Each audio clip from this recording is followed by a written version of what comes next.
السلام عليكم ورحمة الله وبركاته. الحمد لله الخالق الأنام ومقسم الأقسام وشارع الحلال والحرام، نحمده تعالى على نعمة الإيمان والإسلام. أشهد أن لا إله إلا الله وحده لا شريك له الملك العلام، وأشهد أن سيدنا ونبينا وعظيمنا ومولانا محمد خير الإمام. اللهم صل وسلم وبارك وكرم وشرف وعظم على حبيبك ونبيك وصفيك سيدنا وحبيبنا وشفيعنا وقرة أعيننا ونور قلوبنا ومولانا محمد إمام الأنبياء والمرسلين وسيد السابقين واللاحقين، وعلى آله الطيبين الطاهرين وأصحابه الأكرمين وتابعين لهم بإحسان من يومنا هذا إلى يوم الدين. أما بعد. Hadirin hadirat rahimakumullah, tiada kata yang pantas kita ungkapkan di siang hari ini kecuali memanjatkan puji dan syukur kehadirat Allah atas segala limpahan nikmat yang sungguh banyak kepada kita, tidak terhitung nikmat Allah. Dan betul Allah Subhanahu wa taala berfirman di dalam Al-Qur'anil Karim, wa in ta'uddu ni'matallahi la tuhsuha. Kalau kita ingin menghitung nikmat Allah, niscaya kita tidak mampu untuk menghitung semua nikmat Allah Subhanahu wa taala yang ada pada diri kita. Contohnya tadi, salah satu contoh nikmat Allah adalah sidik jari. Subhanallah. Dari sidik jari bisa dianalisa tentang kemampuan otak manusia, bisa dianalisa tentang bakat yang dia miliki, jurusan yang sudah seharusnya manusia bisa diarahkan hanya melewati sidik jari. Subhanallah. Ini kebesaran Allah Subhanahu wa taala yang ditunjukkan sedikit dari tanda-tanda kebesaran Allah. Di dalam Al-Qur'an disebutkan wa fi anfusikum afala, dan di dalam diri kalian itu ada tanda-tanda kebesaran Allah Subhanahu wa taala. Sesuai dengan hadis Nabi besar Muhammad sallallahu alaihi wasallam, kullu waladin yuladu 'alal fitrah. Setiap anak itu terlahirkan dalam keadaan suci, tergantung orang tuanya. Yang membentuk anak ini orang tua. Dari dia masih berada di janin. Kita lihat, subhanallah, yang membongkar kebenaran Allah, yang membongkar kebenaran Islam, ini orang barat memang. Orang barat sekarang mengatakan ketika bayi di janin itu bisa diajak bicara. Bahkan dikasih musik-musik klasik supaya jiwanya itu jadi jiwa yang mutmainnah, yang tenang. Nah, Rasulullah sudah mengajarkan kepada kita hadirin hadirat, banyak-banyak baca Al-Quran. Ini musik klasik saja bermanfaat bagi anak yang di perut. Bukan di perut saya ya. Perut saya nggak ada anaknya. Meskipun sama-sama besarnya. Apalagi kalamullah Subhanahu wa ta'ala. Yang luar biasa.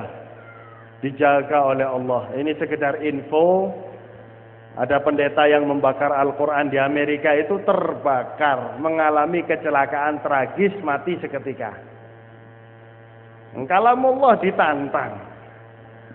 Allah sudah mengatakan akan menjaga kalamnya. dengan bagaimanapun, dengan cara apapun. Subhanallah. Dulu Pak, Bu, kalau kita dengar ada kiai bisa ngomong sama temannya yang di Mekah, kiai saking pundi, saking Tulungagung. Wah, kiai ini iku rodok miring iku. Mekah jauh, masa bisa bicara dari Tulungagung? Sekarang lewat 3G. Betul. Lewat alat bisa ngomong, bisa kelihatan mukanya, mau dimanapun, asal masih di dunia ya. Seperti zamannya Nabi Muhammad. Rasulullah itu ketika ada terjadi peperangan di Mu'tah, Mu'tah itu dekat Palestina. Rasulullah di Madinah cerita tentang kejadian peperangan. Oh, sekarang terjadi peperangan, sekarang ini terbunuh, sekarang ini terbunuh di hadapan para sahabatnya. Padahal belum ada parabola, tapi disiarkan langsung secara live oleh Allah Subhanahu wa ta'ala. Ini orang yang bertakwa ke hadirat Allah diberi kelebihan. Jangan heran, karena sekarang sudah dibongkar. Subhanallah. Masih banyak tanda-tanda kebesaran Allah Subhanahu wa ta'ala. Maka daripada itu kita lihat orang-orang yang mengetahui tanda-tanda kebesaran Allah, dia akan lebih dekat kepada Allah, akan lebih beriman kepada Allah, lebih taat kepada Allah Subhanahu wa ta'ala, lebih takut dalam menjalankan segala macam kemaksiatan. Karena lihat, di dunia saja tanda-tanda kebesaran Allah sudah luar biasa, apalagi nanti di hari kiamat yang langsung kita lihat tanda-tanda kebesaran Allah Subhanahu wa ta'ala. Salah satu tanda kebesaran Allah Subhanahu wa ta'ala memberikan hidayah kepada kita sehingga kita dalam keadaan Islam, beriman ke hadirat Allah. Ini nikmat yang terbesar, nikmat yang paling mulia yang kita miliki selama kita hidup di atas muka bumi ini adalah nikmat Islam. Kalau kita mengatakan jabatan adalah nikmat yang termulia, orang kafir, non-muslim lebih tinggi jabatannya dari kita. Indonesia ada presiden, tapi masih kalah sama pemimpin dari luar negeri. Diatur sama PBB, betul nggak Pak? Mereka kebanyakan non-muslim, bahkan bisa dibilang hampir 100%. Kalau dibilang kekayaan, non-muslim lebih kaya dari kita. Kalau dibilang itu adalah kemuliaan, kenapa tidak diberikan kepada orang Islam? Padahal Allah sudah berkomitmen, innal izzata lillah wa li rasulihi wa lil mu'minin walakinnal munafiqina la yafqahun. Kemuliaan itu milik Allah, milik nabinya yaitu Nabi Muhammad, dan milik orang-orang yang beriman kepada Allah dan kepada Nabi Muhammad. Tapi orang munafik tidak mengetahuinya. Kemuliaan apa? Yaitu kemuliaan Islam yang ada pada diri kita. Dengan Islam kita diberi banyak nikmat oleh Allah. Kita mengetahui nikmat ini dari Allah, kita mensyukurinya. Dengan Islam kita diberi kemuliaan-kemuliaan yang lain oleh Allah Subhanahu wa ta'ala. Salah satunya adalah acara seperti ini, halal bihalal atau istihlal. Sama saja nggih. Sebenarnya kita minta maaf itu setelah kita melakukan kesalahan, itu lebih bagus. Tapi manusia ini gengsinya tinggi. Betul? Oh, aku luwe tuwek mosok aku njaluk maaf sampe. Aku kakak mosok njaluk maaf sampe adik. Oh, aku luwe alim. Kadang-kadang orang alim pun yang namanya sifat ananiyah, ana, sifat gengsi ini sifatnya syaitan. Syaitan kan pertama kali yang gengsi di hadapan Allah. Ana khairun minhu. Saya ini lebih baik dari Adam. Khalaqtani min nar wa khalaqtahu min tin. Engkau menciptakan aku dari api, engkau ciptakan dia dari tanah. Sifat ananiyah dikatakan oleh ulama, ini sifat ananiyah, sifat gengsi. Ini adalah sifat-sifatnya syaitan. Bahkan terkadang ulama pun ada yang punya sifat seperti ini. Pemimpin pun ada yang punya, enggak semua ya, ada. Tokoh pun ada. Orang yang tua pun ada. Dan lain sebagainya. Pokoknya sifat gengsi, enggak mau, ini ada pada diri manusia. Malu untuk meminta maaf. Padahal Dikatakan oleh Al-Imam Ghazali memang sesuatu yang paling berat adalah minta maaf. Dan sesuatu yang paling mulia adalah memberikan maaf. Ada orang Yahudi datang kepada Rasulullah. Rasulullah sedang ngomong di hadapan para sahabat, nih Yahudi dari belakang. Rasulullah pakai surban. Surban beliau itu tebal. Dan kainnya kasar. Bukan seperti surban saya ini, kainnya halus. Padahal harganya murah nih. Sebab sekarang ini kain gampang. Zaman dahulu susah. Si Yahudi tersebut langsung narik surbannya Rasulullah sekeras-kerasnya. Surban beliau nempel karena tebal ya, ada yang nempel di leher beliau. Leher beliau putihnya luar biasa. Jauh lebih putih dari leher perempuan yang terputih yang ada di dunia ini. Luar biasa.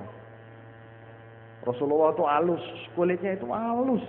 Sehingga tidak salah kalau disebutkan dalam kitab sejarah, kalau beliau wudu itu cukup satu mud air, satu genggaman tangan itu wudu sempurna, dari basuh muka, basuh tangan. Kalau kita nggak mungkin, nggih, kita saember nggak cukup. Jadi karena kulit beliau putih luar biasa, halus, begitu ditarik membekas merah di leher beliau. Orang Yahudi ini menarik surbannya Rasulullah sambil berkata, "Aufidainak ya Muhammad."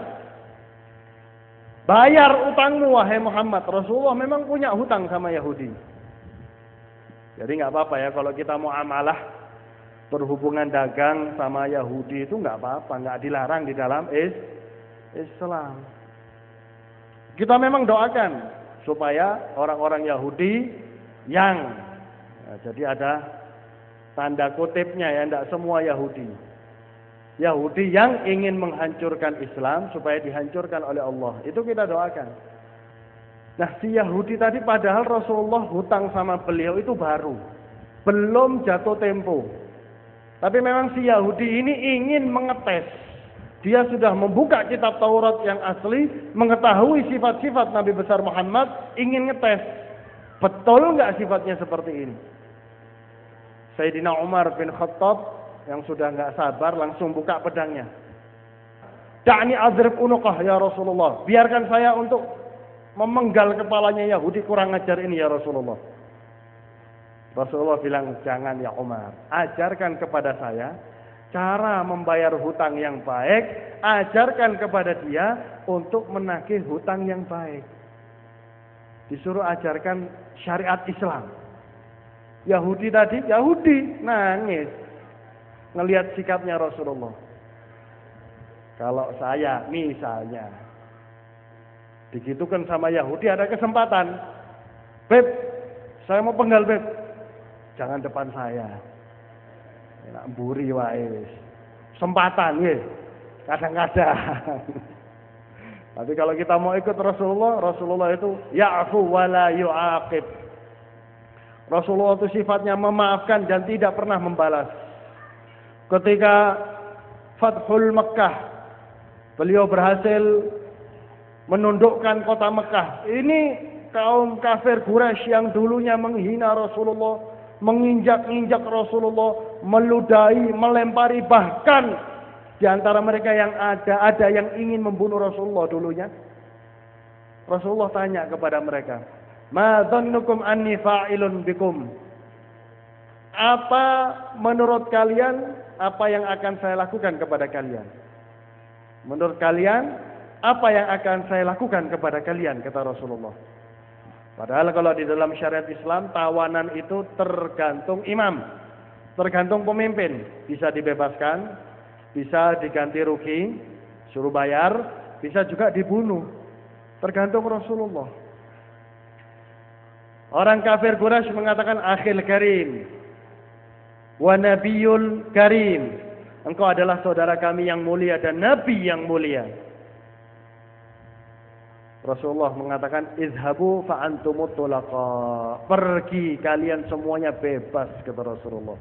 Kesempatan balas dendam dilepaskan begitu saja oleh Rasulullah. Nah, ini sifatnya Rasulullah. selalu memberi maaf. Dan diikuti oleh para sahabat. Rasulullah itu pernah mengungkapkan dalam satu majelis, akan datang kepada kalian seorang yang termasuk ahli surga. Datang sahabat biasa, bukan sahabat besar. Besoknya Rasulullah mengungkapkan perkataan yang sama, orang yang sama juga datang. Hari ketiga Rasulullah mengatakan perkataan yang sama, orang itu juga. Sampai ada seorang sahabat, kalau tidak salah Abdurrahman bin Auf. Ini sahabat ini luar biasa. Mereka punya sifat namanya ghibtah. Ghibtah sama iri itu lain. Ghibtah, kita menginginkan nikmat Allah yang ada pada diri saudara kita, dengan tidak mengharapkan nikmat tersebut hilang dari saudara kita. Ini boleh. Bahkan Rasulullah mengajarkan kepada kita, ketika doa subuh, ketika doaul fajar, setelah azan subuh dan sebelum sholat subuh, ada namanya doaul fajar, doanya Rasulullah.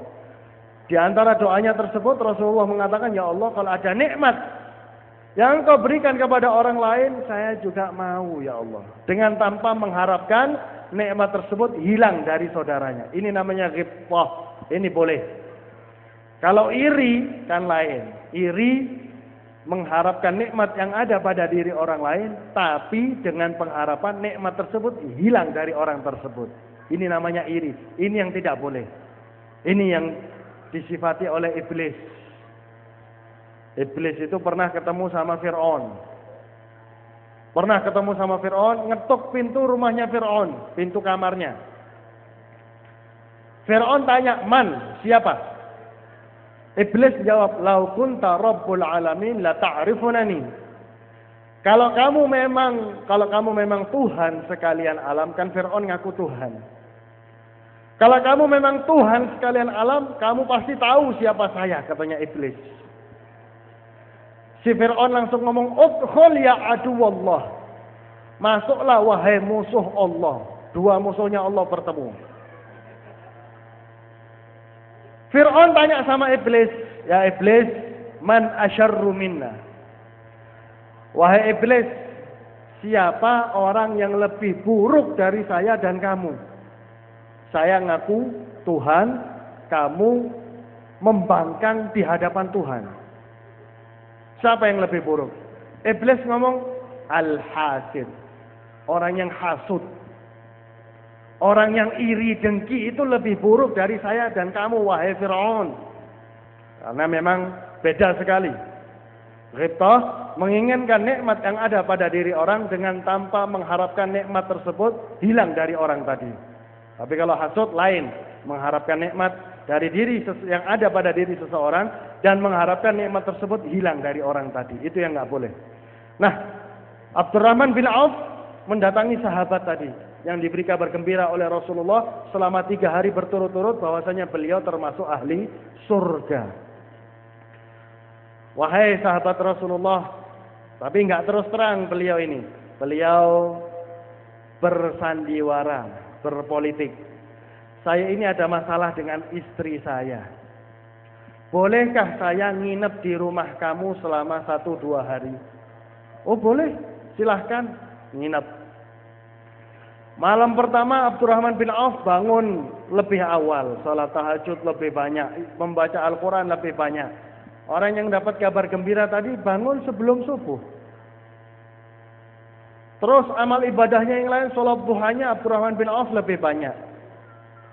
Qabliyah ba'diyah amal ibadah loh. Amal ibadah saya ini lebih banyak. Setelah 3 hari nginep di rumah orang tersebut, Abdurrahman bin Auf menyimpulkan amal ibadah saya lebih banyak dari amal ibadahnya orang ini. Tapi kenapa dia mendapatkan kabar gembira dari Rasulullah? Saya kepingin kabar gembira itu. Saya kepingin juga seperti orang ini. Maka di hari ketiga Abdurrahman bin Auf terus terang, wahai saudaraku, nggak ada masalah antara saya dengan istri saya. Cuma saya mendengar 3 hari berturut-turut dari Rasulullah bahwasanya engkau diberi kabar gembira oleh Rasulullah, engkau termasuk ahli surga. Aku ini menginap 3 hari di sini, ingin tahu amalan apa yang membuat engkau bisa mendapatkan kabar gembira seperti itu. Saya juga kepingin.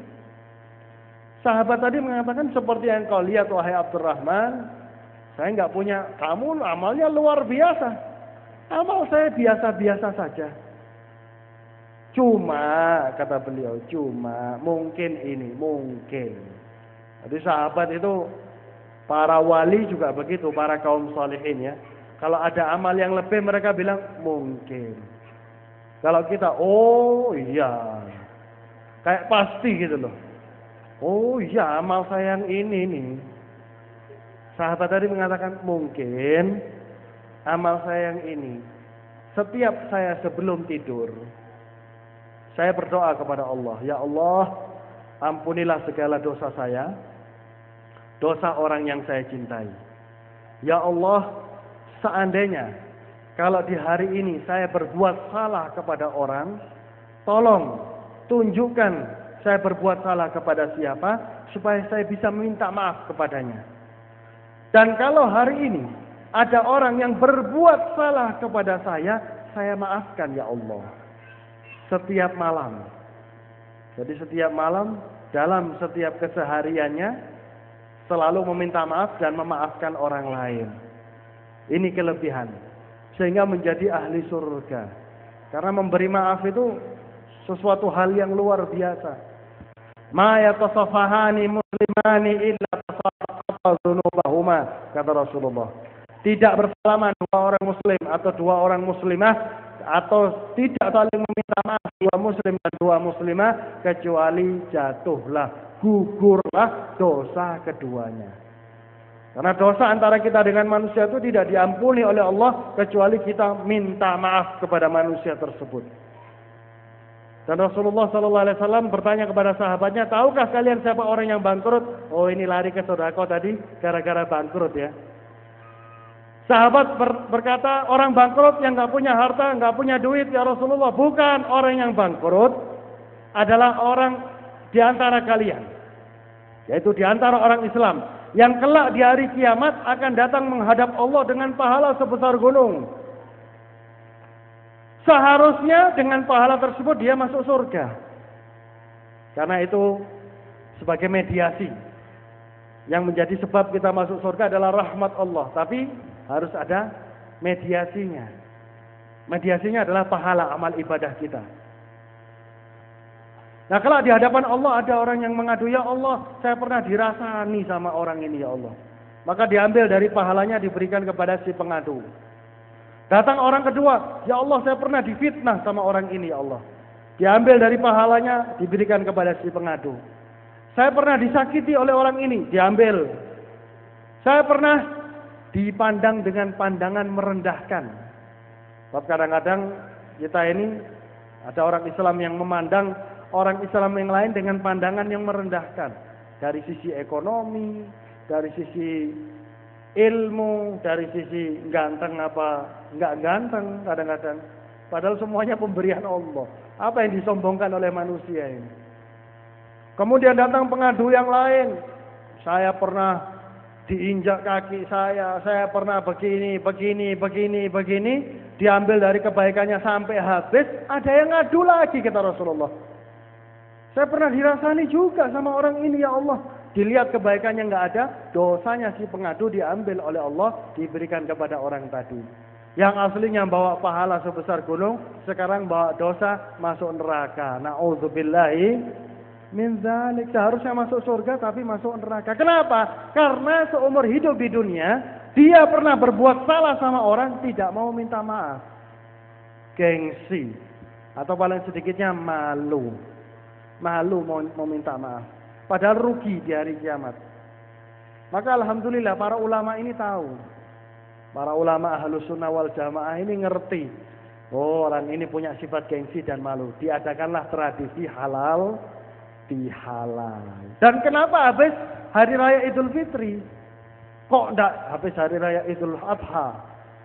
Sebab kalau hari raya Idul Fitri ini kita keluar zakat fitrah. Kalau habis hari raya Idul Adha kan enak, ada penyembelihan kambing. Jadi kalau ngundang orang ini enak wis. Dari daging kurban yang dikasih makan kepada orang-orang. Biayanya nggak lebih banyak. Habis hari raya Idul Fitri karena insya Allah dosa kita ini kan ada dua. Dosa antara kita dengan Allah, dosa antara kita dengan manusia. Dosa antara kita dengan Allah insya Allah. Dengan berkat bulan Ramadan diampuni oleh Allah. Tinggal dosa antara kita dengan manusia. Yang tidak akan diampuni oleh Allah kecuali kita mohon ampun, mohon maaf kepada manusia tersebut. Sehingga betul kata-kata Idul Fitri, kembali kepada kesucian. Kembali suci. Karena tidak ada dosa sama sekali.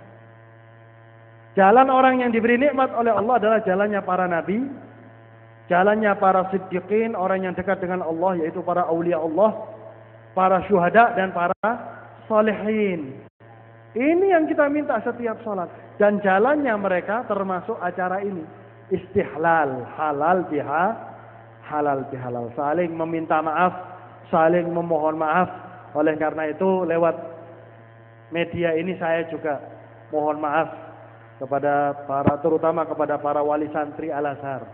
Kalau seandainya saya pernah hadir di sini ceramah ataupun ada perbuatan yang menyakiti hati, atau sesuatu yang salah, baik yang disengaja ataupun yang saya rencanakan tadi, saya mohon maaf yang sebesar-besarnya. Dan kalau ada sampean yang salah juga sudah saya maafkan sudah. Wis, cukup nih. Ya mohon maaf, saya nggak menyalahkan pendidikan umum, enggak. Tapi kalau anak kita sekolahkan di pendidikan umum atau di sekolah yang non-muslim, dari mana kita bisa mengharapkan pendidikan Islam kepada anak kita? Padahal pendidikan Islam bagi anak kita itu sangat dibutuhkan. Terutama di zaman ini. Di zaman katanya globalisasi ya. Kita bilang zaman globalisasi. Zaman pembohongan terhadap umat. Ini zaman sekarang. Dibohongi lewat ini dan itu, na'udzubillah. Saya dengar kejadian tadi, la ilaha illallah. Anak masih muda sudah berzina, bahkan di tempat umum. Na'udzubillahi min zalik. Zaman dahulu sekitar 10 tahun yang lalu kita lihat. Mana ada anak perempuan jalan atau naik sepeda motor pakai celana pendek. Kalau zaman sekarang, ya Allah, laki-lakinya sopan, pakai celana pendek, pakai celana panjang, perempuannya, masya Allah, dipikir putih apa? Nggih, padahal boloten, dipamer la ilaha illallah, sudah maksiat luar biasa, buka aurat itu sudah dosa, apalagi kalau mengundang orang yang melihat, dilaknat oleh Allah Subhanahu wa Ta'ala. Orang yang membuka aurat itu dilaknat. Apalagi ada yang memandang